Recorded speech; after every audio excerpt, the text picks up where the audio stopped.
Recording in progress. Good evening, everybody. Good evening, Chris, and welcome to another edition to Fuel Stop Chats. I'm James. I'm Chris. And here we go again.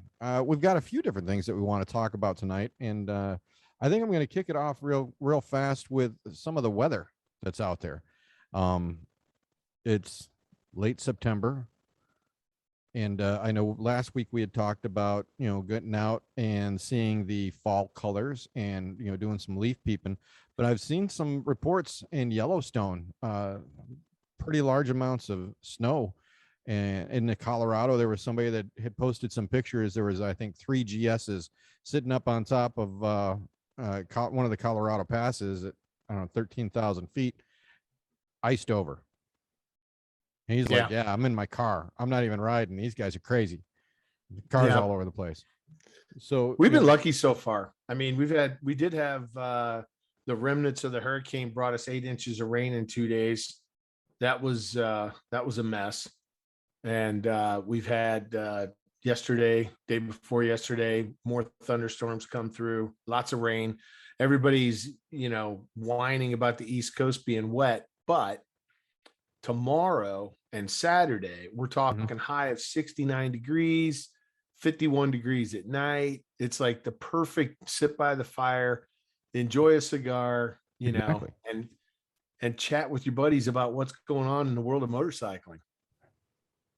Yeah, exactly. So, I mean, let's get going with that. What is going on in the world of motorcycling? I know you had some stuff that you want to talk about. I've seen a lot of traffic on this, actually. It's funny, we started talking about this earlier this week, and I don't know if maybe something had triggered you on this, but now I'm seeing it everywhere. I guess it's sort of like when you buy that one car and because it's your favorite car, and then all of a sudden they're on every freaking corner. Everybody's got the same car. I don't know if it's because we just started talking about it that I'd never really seen it before, but why don't you go ahead and bring us into that conversation? Yeah, no, it's funny you say that, what we're talking about, guys, in case you're not wondering, or if you're wondering. So there have been no less than 5 or 6 in the last 2 days surveys. One was pretty egregious, I felt. It said, I can tell what kind of bike you ride by your answer to this question. Do you wear a helmet? And there was a few people that thought that was a little offensive, and they responded as the people on Facebook do. There was another post that was talking about the safety of lane splitting. There's a nice video on YouTube that was associated with that. And then there was the debate about what state has what law and at what age. And so generally speaking, there has been, like I said, no less than 5 or 6 of these posts in most of the forums that I belong to.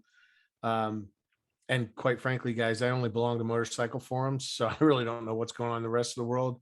Yeah. And quite frankly, don't care. You'll notice on this show, we don't care. So, nope. Yeah. So anyway, we'll start with the helmet thing. I live in Pennsylvania. We do not require a helmet unless you are on a learner's permit. If you're on a learner's permit, you got to have a helmet. Can't ride after dark. Don't carry passengers, as it should be. And then after that, you don't have to wear a helmet. And so I see guys, because I live in that tri-state corner, you'll see people that as soon as they cross the state line from Maryland to Pennsylvania, which is only 3 miles from me, they're pulling the lids off. They're literally pulling off side of the road, pulling the lids off.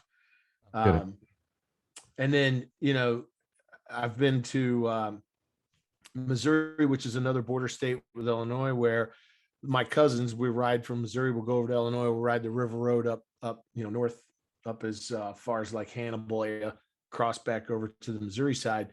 And they're stopping like as soon as they get across the bridge, and they're taking their helmets off. Yep. And Missouri, supposedly now, if you're 26, I think is the last thing I saw,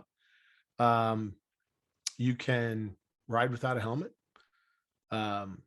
So, I mean, a lot of places are leaving it up to the riders. I think it's funny in the day and age of shaming people for shots that it's my body, it's my right. I can wear a helmet or I don't wear a helmet.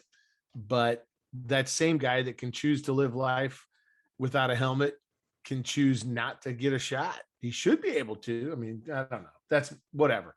We're not getting into Um, that. yeah. So anyway, going back to the helmet thing, I grew up riding dirt bikes, 10 years old, got our first dirt bike.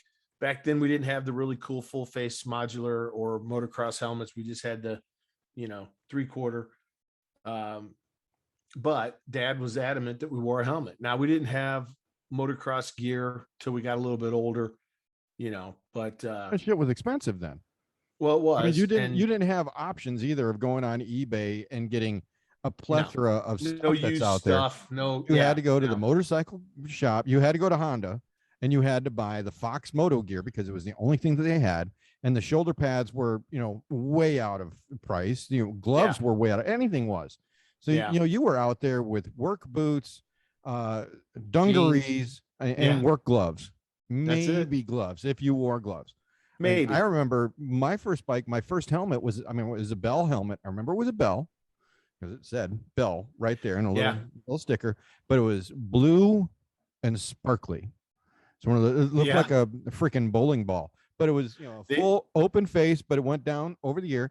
And I remember, I remember overhearing my mom telling one of her friends, and I think I was probably 7 or 8 years old, that she always felt so sorry for me when I would get back from motorcycling on my little 50, because it would be hot as ever and I'd be sweating my ass off.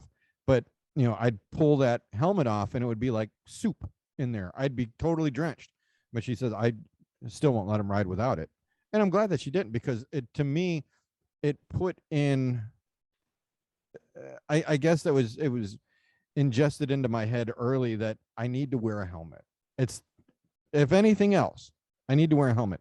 Now I will say, because my wife is listening, earlier this week, my KTM finally came home, and the dealer took it off the truck. And I was like, well, I need to take it for a test drive. I'm in flip flop shorts and a t-shirt, and I just got on it and I went down the street, turned around, and came back. And I was thinking to myself, man, if I went down right now, I'm just a horse's ass, because I'm a promoter of wearing safe gear. But I knew that I needed to test the bike out. And yeah, when I got it back and got it home, I noticed that the carburetor was leaking. So back on the truck it went, and the KTM is back in the shop again. What's that's a what's really bummer. funny on that is, when I got it off the truck, I'm gonna sell the bike, right? I get on the bike and I start riding it, and I'm hitting third gear and it's hitting the power band, and I'm heading down the road, and I was thinking to myself, fuck this, I'm keeping the bike. I love this thing. This thing is just so much fun. I'm keeping it. I'm taking it to North Carolina. I'm going to put it in the shed. That's that. I'll keep it up there. It's got the supermoto stuff on there, hooligan bike to the max. I can throw the knobbies on there, do the trick. I'm keeping the bike. I get home, turn it off, smiling from ear to ear, and then I can smell the fuel. I look and I can see it just dripping on the bottom. I was like, nope, that was the universe reminding me, get rid of that bike. So when the bike is completely done to my satisfaction, I will put a price tag on it and send it out there. And if anybody is listening and wants a 2004 KTM 400 EXE with supermoto and regular dirt, fully loaded, extra tanks, it's built to go into the dirt and across country long distance adventure, shoot me a line, fuelstopchats@gmail.com. But I digress. Helmets, I wear them. I think it's important. Even when I had my Harley and I went through my Harley phase, I had the little small, quarter, at which I thought to myself, this isn't that pretty, but if we put road rash on the face, it's going to even be worse. So let's wear full face. Yeah, I grew up wearing, as soon as the full face helmets came out, I remember not long before that, I had face planted on a gravel road at a pretty good clip. And I remember when I got up, I was looking at my helmet and I kept thinking to myself, you're lucky that you had the angle and the reflexes to turn your head and slide on your helmet and not your face. But First chance I got a full face helmet, I was like, okay, I'm gonna do that. And then they came out with the modulars, and that's to me like the best of Love it. both worlds. Yeah, If I I want love to it. get gas and stop and talk to somebody, I can flip the thing up. If I want to drink a bottle of water, whatever. So anyway, the other, the issue with the helmet to me is, again, I personally don't care if you wear a helmet or you don't wear a helmet. I mean, that's your prerogative. That's your And it's your call. and I'm not a hater one way or the other. Same thing with the brands and all that stuff is, to me, it's like, of all the crap in the world we got to deal with, whether that dude beside me has a helmet on or not, I really don't care. And so anyway, I would be interested if people want to send us an email or they want to send us a post on our Insta, let us know what you think about the helmets. One way or the other, that's fine. But personally, my noggin, I'm wearing one. I heard a guy say something really interesting to me. We were out west. It was about 113 degrees. We had stopped for fuel, and we were coming around, where you just before you get to Edwards and you make that north on, what is that, 15 that runs into Vegas around the Mojave Desert. And it was hot. We stopped to get gas and a bottle of water. And this guy was saying about, I can't see how you could stand to wear a helmet. I said, two things, man. Number one, I've had skin cancer cut off my head about 4 times and really don't want to continue doing that. Number two, the same material that's made that they make your little koozie out of, your beer cool cup, whatever you call it, wherever you live in the States, it's the same stuff that's inside this helmet. My head's 98 degrees, which according to my math is less than 113. So if that's an insulation against the 113, why not? And so there's a couple of reasons why I wear one outside of safety. I know if you have the big, long flowing locks, Will Willis probably, floating down letting the wind and the ride pass through him like water through fish gills. Maybe he don't wear one. Maybe he does. I don't know. But he lives in California. He's got the hair for it. We got the map up, and he lives in California. And according to California, he's wearing a helmet. Yeah. So if you're looking, if you're watching on the YouTube, you can see this. If you're listening to it, we have a map up real quick, and it's like Washington, Oregon, Nevada, which is sort of surprising for me, but California, all of those require Nevada. This is the state where isn't prostitution legal in Nevada? In certain counties, I believe. Yeah, so you have to have a helmet on one head, but not the other. Well, it doesn't say that you don't have to have that on there. Crazy. Nebraska, which is, look at Pennsylvania. We are absolutely standout on the East Coast. Yep. Well, the same as, was it Rhode Island doesn't need it. Is it? No, is Connecticut? No, it's Connecticut. Connecticut. Yeah, Connecticut doesn't need it. Maine doesn't need it. New Hampshire, none whatsoever. So, I mean, New Hampshire, Illinois, and Iowa are the only 3 states where if I am 16 years old and I just got my license, I don't have to wear a helmet. Yeah. I can't buy a gun in Illinois, but I can ride around on a rocket without a helmet. And you can get a $40 to $60 fine for not having your seatbelt on. Exactly. I don't. So for some reason, I don't get some of these laws. You know what though? Again, don't care. I don't. I've seen care people. The reason I brought it up. Yeah, the reason I brought it up was I saw the Facebook page. I looked at the comments, and people are losing their mind over this. Both sides. Like, you're an idiot if you don't wear a helmet. You're a jackass if you force me to wear a helmet. I mean, and it's like, I just scroll on. Like, who cares? Like, that's like saying, hey, man, I can't believe you're wearing riding boots. You should be wearing, I mean, combat boots. It's like, well, okay, well, whatever, right? Yeah, they're my feet. They're not yours. And guess what? I still wave as I go past motorcyclists, regardless of the brand and regardless of whether they have a helmet on. Yeah, to me, all this tells me is there's really good insurance company lobbyists for these states. For real. And that's what it really comes down to. It all comes down to money.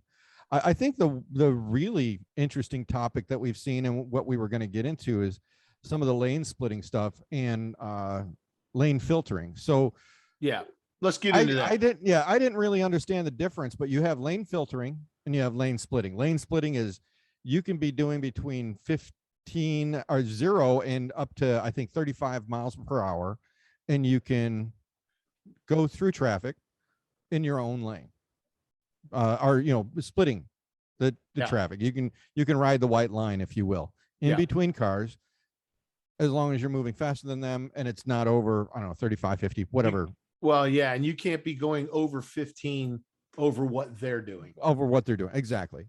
And then you have lane filtering, which is when you come to a construction zone or a red light, or a stop in traffic, you can go on the shoulder or you can ride in between the vehicles, and you can go to the front of the line to be passed and away from everybody. So when traffic proceeds to go again, you're in the front and you can be away from everybody, which is great. Okay.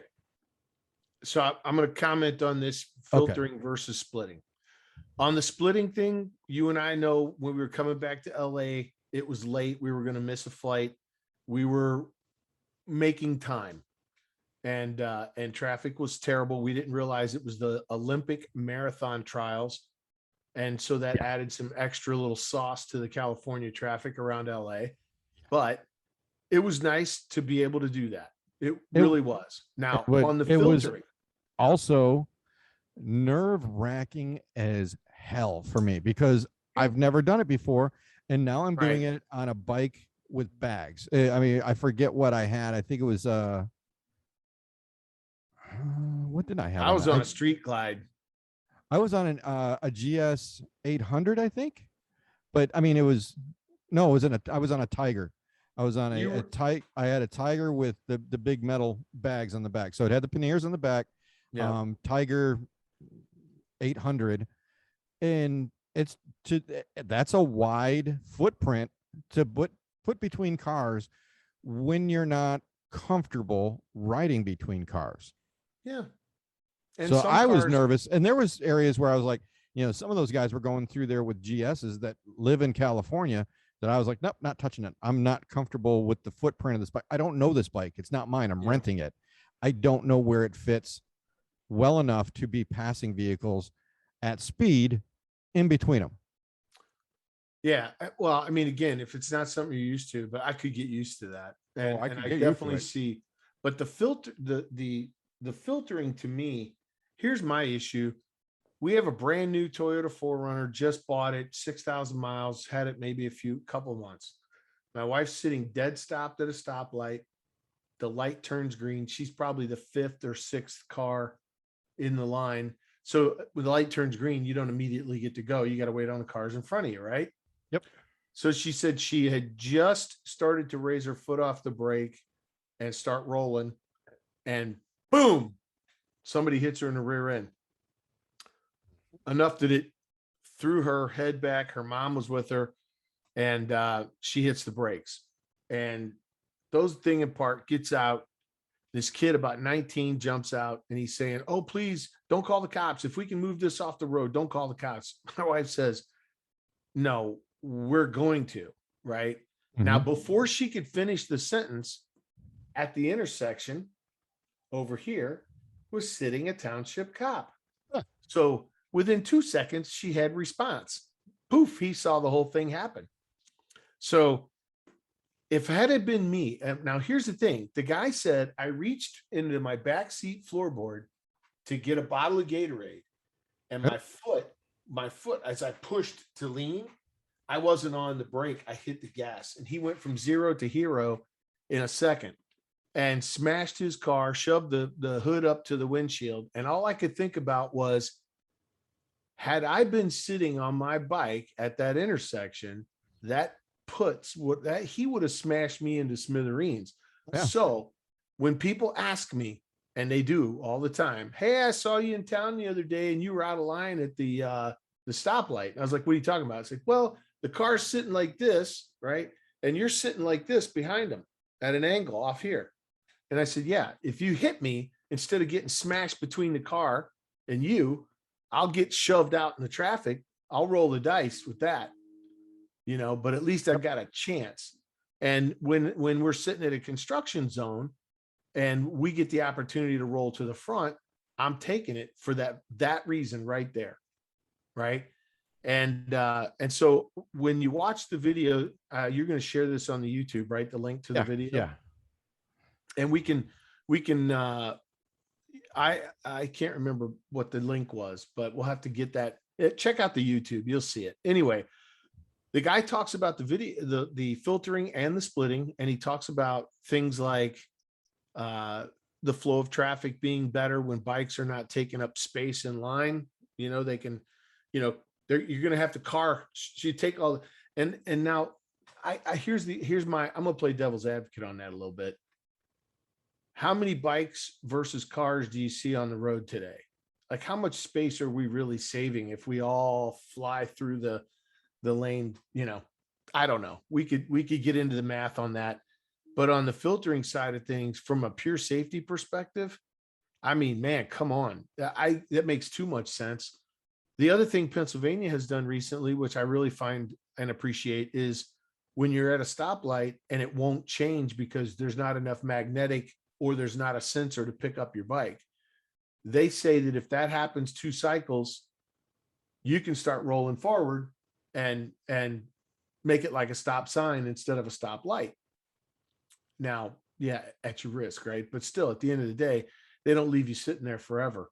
I've seen guys sit there so long, they get off their bike, they walk over and push the button to cross the street just to get the light to change. And now that you don't have to do that. But anyway, So real I quick, think, for that yeah, video go that you were for it. talking about, I'm not going to play it because I mean, this is some some other guy's video. I don't want to play it on here without his consent. I'm sure that he wouldn't have a problem with it. But I will say, if you look for a user in YouTube under the name of Tobacco MC, he's got a video. It's called "Let's Split: The Case for Lane Splitting." It's about 1,000 views on it, but he only posted it a couple days ago. It really breaks down lane splitting and what it means, and it's very educational Yeah. for people that don't ride motorcycles.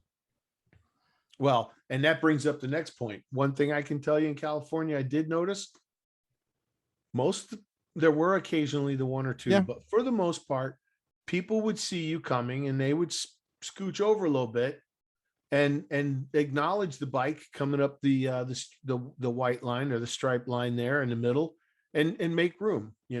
Now occasionally you run into the butthead that gets mad that you're rolling past him and you're making better time than him, so he's gonna damn the torpedoes and cut you off. And those jerks, they probably shouldn't Those have a driver's license. But anyway, those are the uh, people that are there on vacation from Florida. the blue hairs. Oh, did I say that out loud? No, Anyway, no, just aggressive people. yeah, they're yeah. Well, I mean, like New York, I don't have any desire to ride around, Manhattan on a bike. No. Just don't. So I've the seen. picture that I have up right now, which I find really interesting. So you have, and for YouTubers, you're watching it. For podcasters, I'll just walk you through it. It's got a picture of the United States, and California is green, and green meaning that it's legal for lane splitting. There's some yellow states, and yellow is very interesting to me. So it's Montana, New Mexico, Texas, Oklahoma, Alabama, Mississippi, Missouri, Kentucky, Ohio, West Virginia. It was Mississippi, Arkansas, Missouri. Alabama is black. Oh, sorry. It's Arkansas. in the black. Yep. North Carolina. And it looks like, what is that? Washington, Delaware? D.C. or Delaware? Delaware. Maryland? It's not Maryland. I don't know. Let me It's got to be zoom. Delaware. It's got to be Delaware. That is Delaware. Yeah, it's Delaware. So those states, it's not illegal to lane split, but it's not legal to lane split. There's no definitive law. So it's a roll of the dice on the officer pulling you over and the insurance company.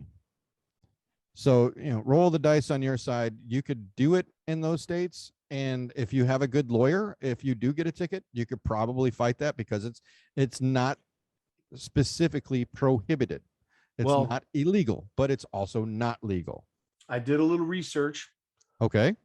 They do have reckless driving and reckless riding laws that if the police officer deemed your maneuver to be reckless, he can get you for reckless driving. and he Okay. doesn't have to have an argument with you about lane splitting or not. So Interesting. yeah. So that's the cautionary tale. But at the end of the day, I mean, California has kind of gotten it right as far as the lane splitting and filtering goes. Um, and you know what's crazy? If you travel overseas, if you go to Everybody, Thailand, you go to, I don't know, pick an Asian country, it, pick a European country. Italy, right? I mean, You can't you stop see at a it red light in Italy without having 1,000 mopeds pull in front of you. every single day, all day, every day, lane splitting, lane filtering. Now they are wearing helmets, Yep. but you know, but Now for I lane think, filtering, there is 2 states that allow lane filtering, and that's Utah and Montana. Those are the yes, only 2 states that it's legal to filter all the way to the front. Every other yeah, state, not wait in legal. line. Wait in line. Don't pull that trick in Virginia. I can tell you right Don't pull it now. in Florida. I've seen videos of cars running over motorcycles just because they pulled in front of them. It's absolute. There is so much road rage in Florida, and I live here. Yeah, And I get a little road ragey myself for people driving slow in the left lane. Even though yeah, I'm always in the left lane, and my wife is always pointing that out to me. But I'm also driving faster than everybody because I have a lead foot. Uh, but there is a lot of road rage.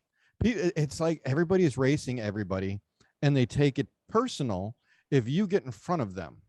Like it's like they feel that you think you're better than them and that you have to be in front of them to prove a point. It's like, buddy, I'm on a motorcycle. I'm just trying to get out of traffic. I'm you trying to go just faster than everybody else just because it's safer for me. you just touched on a whole societal thing. Well, yeah, there's that too. It's all about me, Yes. That's right? what I love about riding and driving and riding in Texas is hands down my favorite state to ride and drive in. And the reason why is because when you come up behind somebody, 9 times out of 10, that person's going to actually move over to the shoulder to allow Let you you to roll. pass them, which is Yeah. beautiful. Go ahead, go past me. California, we've had lots of people. We Yep. were climbing up through the Cleveland forest, and then the other times we've Using gone up pull-offs. through, yeah, they'll move over and let you go by. Right there, they know that you're out there having fun. Don't mind pulling over. Let you go have your fun, right? Well, how Um, many pull-offs were on the tail of the dragon that Daryl said? 100 and 18. something like that. Over 100 pull-offs in 11 miles. Yeah, How often do people actually use them? like never, No. rarely, super rare. But you know, I mean, it goes back to the me society. I can remember as a kid, you know, sitting at a stoplight, we used to joke about, you know, everybody's so polite out there in Missouri. They're, you know, you go first. No, you go first. No, no, I Yeah. insist. You go first, right? Now it's, I'm going to start going, whether I think it's my turn or not. Yep. Here's another one, right? You come up to an intersection, there's a through route, Mhm. and on each side, there's side streets. If I pull up to this and I see that you have no blinker turned on, assuming you're coming straight across, Mhm. and I have my left turn blinker on, who has the right of way? Should be me. You, because you're coming straight across. Yeah. That's not how it works here in Pennsylvania. I got to the intersection before you did. So I got to go first. Yeah, there is And that. if you That's grow Florida. up, if you grow up where you're used to he's coming across, he's got the right of way, and Mhm. I've got to turn. So I'm now if you turn right, go do your thing. But No, yeah, I mean, Florida's the same way with that. Whoever got to that stop sign, that four-way stop first, they have the right of way. yeah, That's just the way it is here. It's yeah. first. Well, and I think, you know, therein lies the thing, you know, each state, you got 50 of them, and how many laws? 50 of them. And, you know, it'd be nice to have some standardization, but by the same token, I dig the fact that people in a state can kind of control their own destiny. And so, you know, it'd be nice to have some of those standards. I do think though, the filtering, even more so than the splitting, I dig. I just think there's so many reasons why, safety wise, get the bikes out of the line of traffic. You know, hey, have you ridden a ferry up around Seattle? First No. vehicles on the ferry, motorcycles. Yep. First vehicles off the ferry, motorcycles. No, and that's how it was when I went in when I was Washington State going in, heading up to Canada, but I had to cross was it the Columbia River that's up there? Yeah. That was it. Yeah, motorcycles on first, motorcycles off first. And what was Yeah. great about that is when I got off first, I knew that I had 20 to 30 minutes of freedom in front of me because there was nobody ahead of me. Bliss. I had Yeah. fun. I had a lot of fun on that road. So anyway, I don't care whether you are or aren't a helmet person. Don't care what your opinions on splitting and filtering, but definitely worth a conversation. I would just suggest the following. It isn't a personal attack if you don't agree with the person in this debate about your helmet likes or dislikes. Let's just get along. Yep. And I will say this, if you're watching right now, the IIHS.org website has good information on motorcycling, where to, helmet usage, not only for motorcycles, but also for autocycles, which are your slingshots, because there are states that require one, that you have a motorcycle license to actually operate one of those, and that you have to wear a helmet. We're not going to get into that because this is a motorcycle show, not a slingshot show. But, I'm scrolling through here. It has all of the states. It has a breakdown of when you have, if you have questions, if you don't like wearing a helmet and you're going somewhere to do a fly and ride, you might have to wear a helmet just because it's part of the rental agreement. So that's definitely something to look at. But if you're going out there to ride on a buddy's bike, you don't want to ride a helmet, but you're not sure about the rules and the laws out there, there is information out there. Just Google it or go to IIHS.org, and then work your way through to motorcycle helmet laws by state. Excellent place to go get current, up to date. It looks like it's pretty up to date. September 2021. Yep. There was a big debate online today about the Missouri, no Missouri, whatever. They had that up to date on that page, and it's easy to print that out and carry with you and mark your states on your travels. If you feel like riding without a helmet, now you'll know exactly where you can go and get away with that and be safe, not safe, be worry free from being pulled over and given a ticket for no helmet. And also from a lane splitting perspective, I know that I'm an AMA member. With an AMA member, I get American Motorcyclist, which is this magazine right here. Yep. But within here, it usually has a breakdown every few months of lane splitting. But it also talks about what states are looking at legislation to change lane splitting and to allow it. And it gives you a chance to educate yourself on what is going on within your state legislation for motorcycling within the state that you live. But it can point you in direction to sign a petition or to support certain people within your state legislation to support lane splitting if you like it, or if you don't. If you're vehemently against it, keep your mouth shut. No. If you feel like that you have a voice that you want heard, make sure that you're heard. Absolutely. There are activist groups out there, one way or the other. And AMA does a great job of posting that by state, by law, things that are in consideration, things that have been voted, some things that have been ratified. So the AMA does a great job on that. And that they do a pretty good job on the lobbyist side of things too. They do. They really do. Put a plug in for the AMA.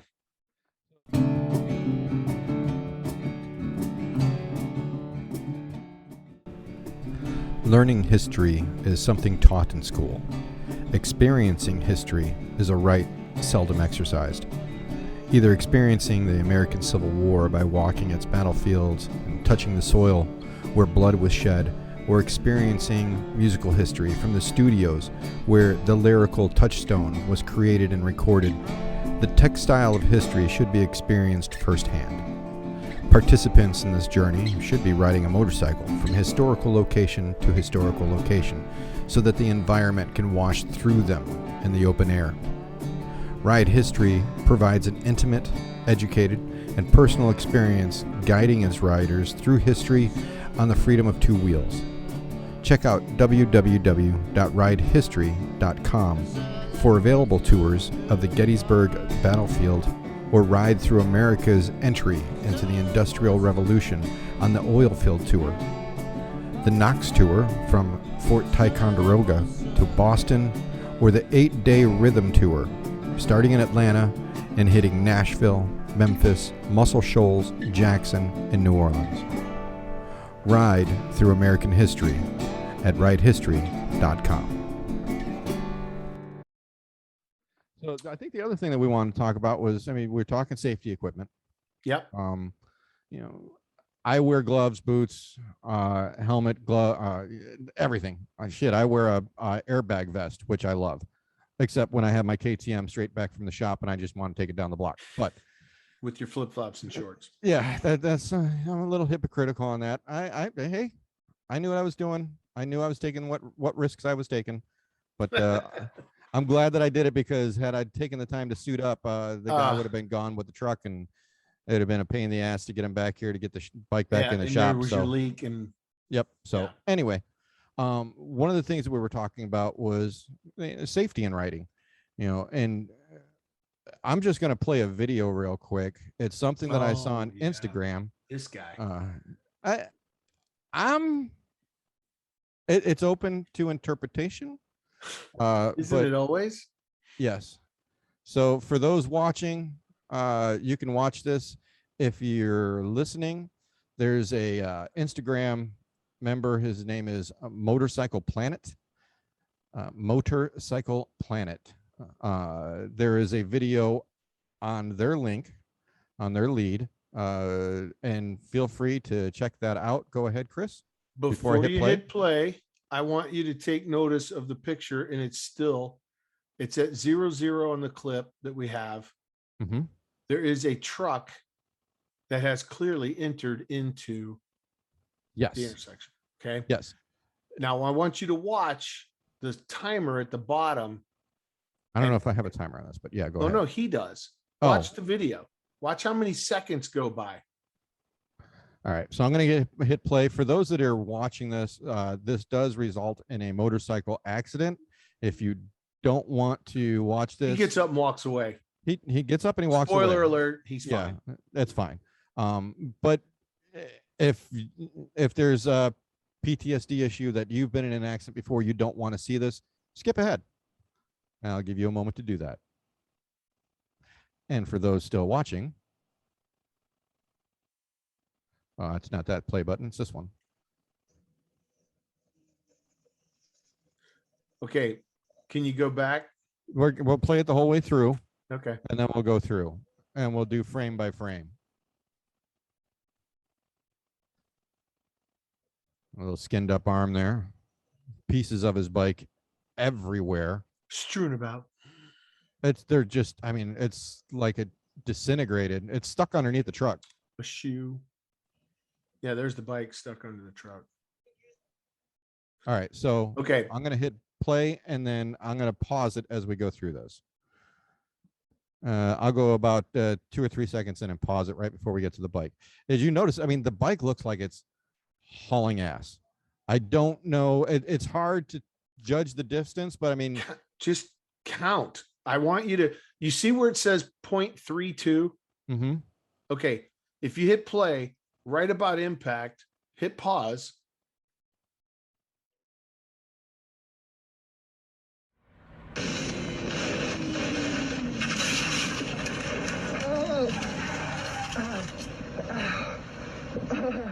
Bro, what the fuck?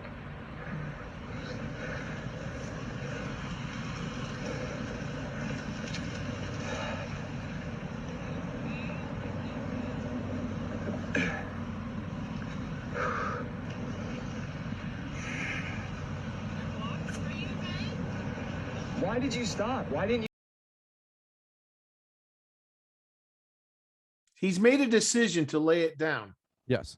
Okay. This far out, he has made the decision. 1001, 1002. I'm going to lay it down. 1003. Okay. And that's where the bike is under the truck within 3 seconds. Yeah. That's fast. That's 3 seconds. Okay. Now, again, your video is paused and he's already like looking at the truck in front of him. Yes. Okay. So You can see it right here. You should be able to see it. let's just say that the truck's moving, he's moving. Let's give it 1 second. So there's 1001, 1002, 1003. No decision to brake, no decision to alter my course. I'm just going to lay the bike on its side and slide underneath. I mean, Yeah, because right now, I mean, you can see the truck is halfway through the intersection. that's what I'm saying. It's still moving. But now it stops. Nope, it's still moving. Still moving there. This is So- about where it stops. I think the woman sees this bullet coming at her and freezes. Yeah, because she's not moving anymore. And you got But look to the left, all that open space. look to the right. Questionable parking lot and building. But you've had pole. 3 seconds. 3 seconds. He made a decision to lay it Yeah, down. he's already made the decision because the bike He's is already already leaning. sliding it over. He's Yeah. done right here. Yeah, there's no way that he's going to make it around the back. Now, of that based on thing the at length this of that speed. truck and based on that distance, how far do you think that bike slides? Well, it doesn't slide anywhere because it jams right underneath the. No, the but I'm truck. saying he's laying it over 20, 40, 60 feet. No, it hits the ground right before. I mean, he's already decided that he's going to lay it down, and I can see his point in this just because he does. If he goes left, he doesn't know if she's going to take off. Okay. There is that. Maybe he doesn't see that there's no oncoming traffic, but you have the question of, is there oncoming traffic in that far left I'm going lane? back to the start of the video. Yep. If it's me, now That bike is now the down. bike's At this laid point- down. This bike is down at this point. You still have a good 20 feet to the impact of the vehicle. My point was the video clip starts with the truck coming into. There is more than enough space to stop a bike that's doing, let's say he's doing 60 miles an hour. If you can't stop a bike from here to there at 60, Even if you just slowed down to where you can maneuver around the back of the truck. or the front, I mean, but there, yeah, like you're like no reaction. I'm laying the bike down. I'm say telling this. you right now.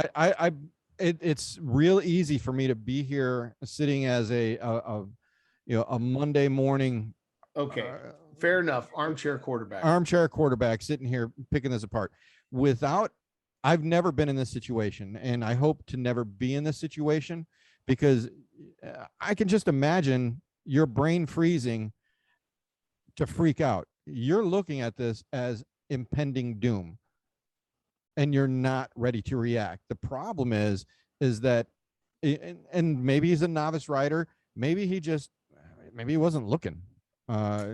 He just wasn't paying attention. So my theory There's a lot of is- things that we just don't know. I'm just glad the guy was okay, Sure. but it's something to definitely look at and learn from, of alertness. And what would you do in this situation if this happened to you? Because it's just like, I go to the gun range. I go to the gun range to build muscle memory in pulling a weapon and firing a weapon. And I do that because if I'm in a situation where I need to pull a weapon and fire a weapon, I don't want to have to think about it. I want it to be muscle memory, and it just works its way through.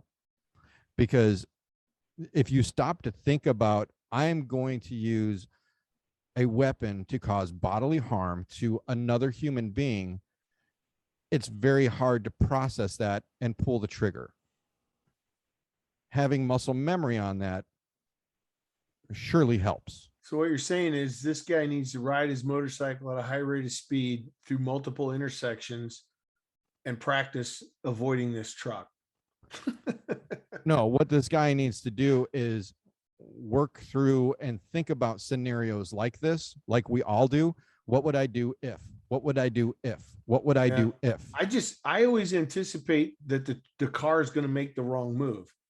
And so Always. at this point, right now, at the start of this video, with this view, I'm already backing off. I'm already hitting my brake. Yeah, this guy clearly should have been hitting his brake at this point. I mean, He should have. I mean, hands down, he had more than enough room to stop the bike. Again, without being in that situation, I don't know. This guy had brain freeze. He locked up I because think it was a hot girl in the oncoming car there on the yeah, left that side. could have been too. Yeah, Totally. we'll watch it one more time. Is it? What's in the left? And Yeah, Camaro. there it goes. Yeah, hot Camaro. Boom, trucking away. Well, like you said, main thing is, guy's okay. Looks Yep. like he's got a little road rash, but he's alive and kicking. To Yeah, a little bit of ride road another rash, a little day. bit of pride lost. Yeah, I'm sure the insurance company will find that video very insightful on, well, you were exceeding the speed limit a little bit and maybe you should have reacted differently. yeah. Like I said, who knows? I mean, even at 45 miles an hour, you're going to close that space in a pretty good piece. That's why, like, you've immediately made recognition. There's a truck coming into your path. But think about right now, what am I going to do? I'm gonna start slowing down. Yeah, I mean, you can hear him decelerating. You hear the, but I don't hear him clicking through gears, trying to use the back to slow you down, going through gears. We had no audio. I don't know, but I'm just Oh. counting 1,001, 1,002. I had audio. You didn't have. I'm sorry. That's Sorry okay. for the listeners out there. It's If, no big deal. The audio, if you go out and you listen to this and you watch this, you will hear the revs going down, but he doesn't change gears. He stays in the same gear.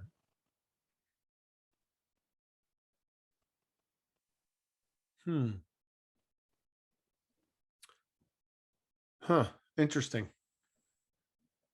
I don't hear brakes. I tried to, the view doesn't show his hands on the brakes. I can't see it, but I mean, I got 800 pounds and I think I could stop it in that much time. I don't want to find out, but I think I could slow it down a lot. That's another case for safety. Those bikes, your bike, my bike, this white one, the brakes are linked, and Yep. you grab the front brake, it gives you some rear brake. Ratio is appropriate, and so that's a great safety feature. ABS is a great safety feature. So those are good advances that the bikes have nowadays. Maybe that bike didn't have. Clearly, he locked up the rear tire pretty quick because that's exactly how they behave, right? Mm-hmm. So, but like I said, I'm glad he's okay. Yeah. And he'll ride another day. Definitely cover down on the the brakes and give it a rest. Yeah, but I think what we want to take from this is what sort of what you said. Everybody out there is trying to kill you in a car. Yeah, just assume they're going to sit in the middle of your intersection. They're not going to clear the way for you. And I saw a great study the other day that talked about the way we see. And it talked about how as you're panning your head, you're taking snapshots and your brain fills in the space in between. Really? And that's why people can appear to be looking at you at an intersection, looking left and right, and not see the motorcycle pull right out in front of them.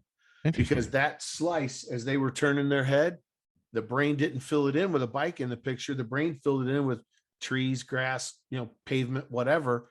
And that's why a lot of times you've seen me do it. You come up to an intersection and I'm doing the serpentine to make myself more noticeable as they're making that pan, but that was an interesting study. And again, this is, one of those things where, okay, we know that when I'm with the grandson in the car, it's how many motorcycles can you see on our trip?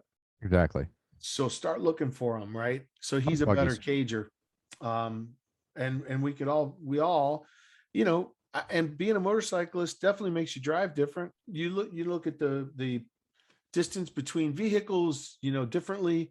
If you do follow a motorcyclist, you're coming up to slow down. He's probably engine braking. I should hit my brakes, right? most people that don't know those things about motorcycles. And so they crowd you, they cut you off, they pull in front of you, all kinds of stuff. The last thing I would say on the whole safety thing, you're on a bike that weighs 800 pounds, 400 pounds, 1,000 pounds, and you're competing with a vehicle that weighs 4, 5, 6,000 pounds, 7,000 pounds, right? You're not going to win. There's no point in pulling up next to somebody and making threats. Because if you really make the guy mad, you can't win. So, you could surely follow him to the next gas station or whatever. But you could also just say, hey, you know what? Let's just assume he didn't see me. Let's just roll on. Yeah, it's one of those things where you're not saving it. You don't have to worry about saving face. You're on a bike. That guy's not going to think of you. No. And a minute down the road. Nope. So there's no reason for you to be thinking about him a minute down the road. Yeah, don't let it ruin your ride, man. Just roll on. Exactly. Don't let him ruin the ride. So yeah, I think that was a really good conversation. Hopefully our listeners got something out of that. I'd like to say in the next few weeks we have some hopeful good shows coming on. Trying to get Florian back on. So I'm sure that they're going to have some fall color information, some ride thoughts for fall colors. For those that don't know, our bi-monthly guest, Florian Neuhauser, the editor-in-chief of Roadrunner magazine. Yes. I'd like to try to reach out to our traveling Wilburys out there. The disorderly drifters. They're making their way all the way to the bottom. They're down in Mexico somewhere. I don't know. Shit, I don't even know where they are right now. I saw a post on Insta today that was pouring buckets. So yeah, I don't know, but they weren't in a hurry to go anywhere. It was pouring down rain. They're not in a hurry to go anywhere anyway. We got to check in with Tracy. It looks the like borders are opening up. Yes, she posted about it today. So got to find out if she's going to leave Colombia or she's homesteading. Yep. And for some of the riders that want to head down that way, it looks like some of the borders are loosening up a little bit. So yep, Canada, Mexico, and it's time to make those plans for South America because their December is not like our December. Keep that in mind. And lastly, we had a reach out. I reached out to the BDR guys and backcountry discovery routes for you ADV riders that are tired of listening about street bikes all the time. We're going to have some backcountry discovery route discussions coming up. So that'll be fun. And I do want to take a quick moment and give a quick shout out to Mr. Anthony Moreno. He reached out to me on Instagram earlier this week saying that, that's Quaking Aspen that you were looking for. Quaking Aspen. Great that some of our listeners are reaching out to us. Appreciate that. Find us on Instagram, Fuel Stop Chats, everything, Fuel Stop Chats. If you want to reach out to us on email, fuelstopchats@gmail.mail. Gmail.com. Gmail.com. That's even better. Yeah, that will actually work. Mail. That would actually work. What is that? Where's that domain name? Oh no. We've been on too long. All right. It's a late show. I appreciate everybody listening and subscribe. That's about it. Chris, yeah, man. No, I just, I appreciate the people that have been listening and reaching out. It's always fun when somebody sends us a note about a topic or you bump into somebody in an event. They go, hell, you're that guy I was watching on YouTube the other day. Exactly. So it's a lot of fun. Would love to hear from our folks that listen. Like, is there a topic you want us to cover? A great joke you want to share? I mean, a good cigar you ran into? Send us a note. We care. We do. All right. Aside from that, have a good day, everybody. Ride safe. Ride her out, Chris. Ride her out, brother.